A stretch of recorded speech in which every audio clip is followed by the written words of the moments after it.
So Hiten, thank you very much for making time to share your insights into the future of leadership.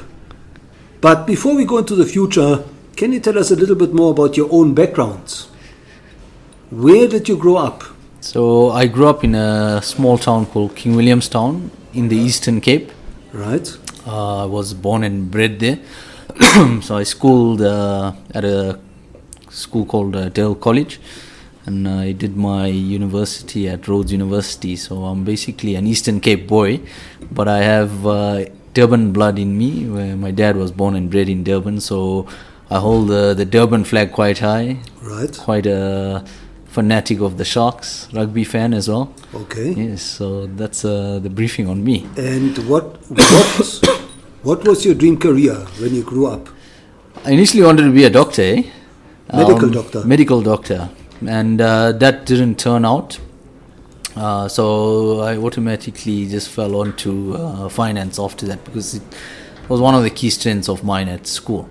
Right. So that's where I branched off into the CA route. So who inspired you in your early days?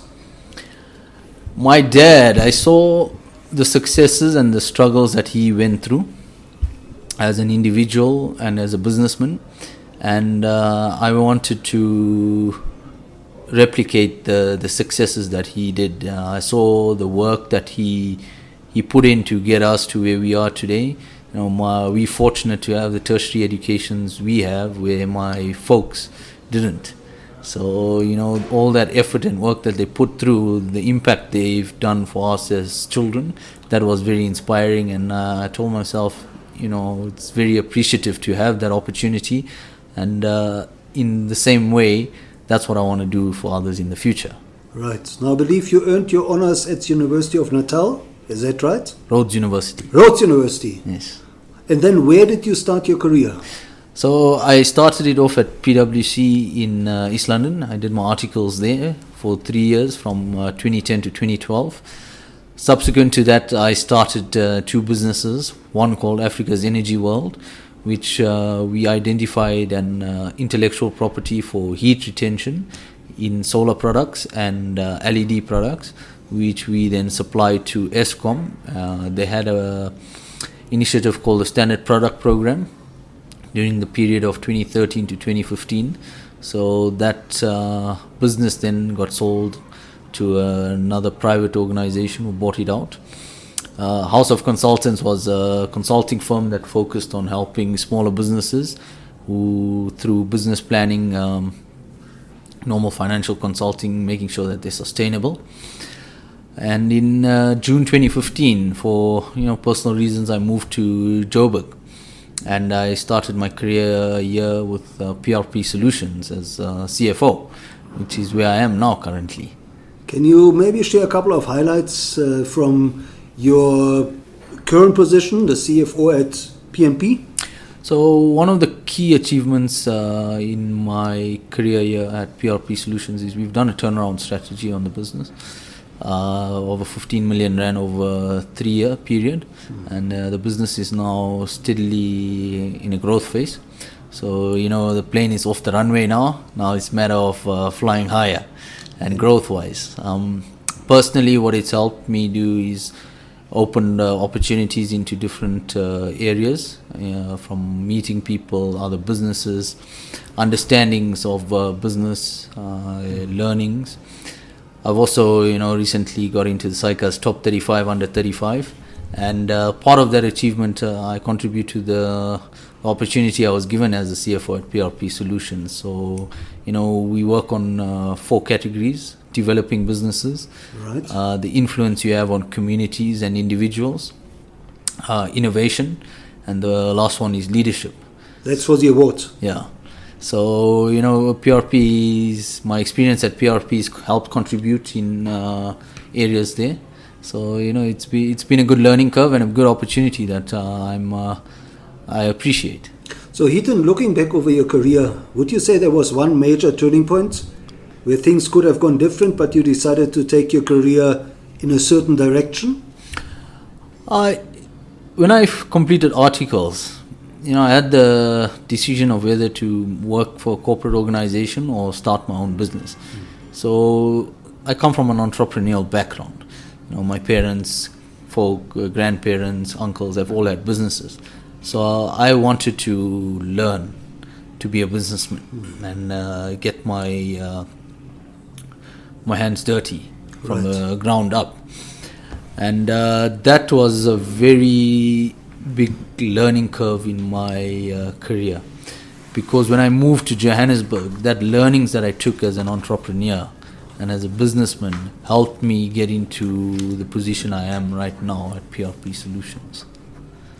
And Hiten, what would you say is driving you today? So when people ask the question, what do you do? The norm answer is, you work at a company. So I could answer you and say, I'm a CA, I work at PRP Solutions, but that's not me. Right. I impact people's lives and businesses positively for future sustainability. And there's two outlooks I have on life. Firstly, creating value and bringing meaningful change. So that's my objectives and goals in life. So that drives me day to day. If I can create value and bring meaningful change to any individual or any other business, that for me is success. Now, Hiten, let's talk about leadership. What does the future of leadership mean to you? Leadership, to me personally, is a very empathetic individual. Someone who's got to resonate with people. So people are your most valuable asset in your business. If you don't manage them correctly and you don't guide them on the right path, your business is going to fail. Because it's the people who are ultimately get you your end goal and target. So the future of leadership entails making sure you look after the individuals in your organization. Leadership is very broad. So there's different elements I see to leadership from a business perspective, where you've got to have your strategic hat on, where you engage with shareholders and other stakeholders. But the key drivers to execute that strategy is those who are underneath you. So you're going to have to, I believe leaders have to build a reputation and a rapport that allows the other individuals to willingly follow them. And that's the leader that I aim to be. And Hiten, what have you learned from your own journey that you consider most important for building future leaders, especially future CFOs? To help other individuals, it costs you nothing. Always share your knowledge and your learnings, because that's how you grow our economy and how you grow other individuals. So for me, people ask the question, why is it that you give your time to other young individuals? Why are you willing to share your thoughts and ideas? So for me, I say, if it costs me nothing, why should I not do it? Because the learning that I share, people can always interrogate and question, which opens your viewpoint to learning. So as leaders, if you're always willing to learn, you're always going to grow. And when you speak to aspiring leaders, what is it you tell them? How should they go about navigating social media for building their own personal brand? Social media is free, so leverage of it to the best of your ability. Let's use LinkedIn, where I'm very active on. Engage with people that are going to bring value to you and you can also learn from. There's the saying, associate yourself with like-minded people. I don't agree with that. I say you need to associate yourself with right-minded people. So people you are going to challenge you and you will learn off as well. So social media like LinkedIn has various individuals, yourself. I connected with you because I saw there's value from you from a leadership perspective. You've got a good history and a background behind it, and this is how the opportunity has arisen. Right. Now, Hiten, as a technology leader, can we quickly touch on technology? And can you maybe share with us what is the biggest thing you have changed to make your employee reimbursement processes more efficient, or maybe the employee reimbursement processes of your clients? So technology is the way forward in terms of process improvements, efficiencies, and gaining data. So the roles of individuals change from being back-end data administrators or capturers doing the mundane tasks to being more business partners. Right. Getting actively involved in a business. So the example I'll give you is data mining. There's a lot of information that lies out there in your business in terms of, let's say, foot traffic. Let's use a casino as an example. The individuals that come in and out of a casino, that data that you have through artificial intelligence will allow those back-end individuals to identify these are our core target customers, these are our strategies that we now need to implement to attract individuals back into this industry. Right. So not only, for example, bringing that same individual alone to the casino, let's bring his family with. Right. Let's create a personal experience. So that's a typical example of how technology is going to advance. Now, looking at the future CFO, what are the tools you would say should the future CFO be armed with, especially when it comes to technology?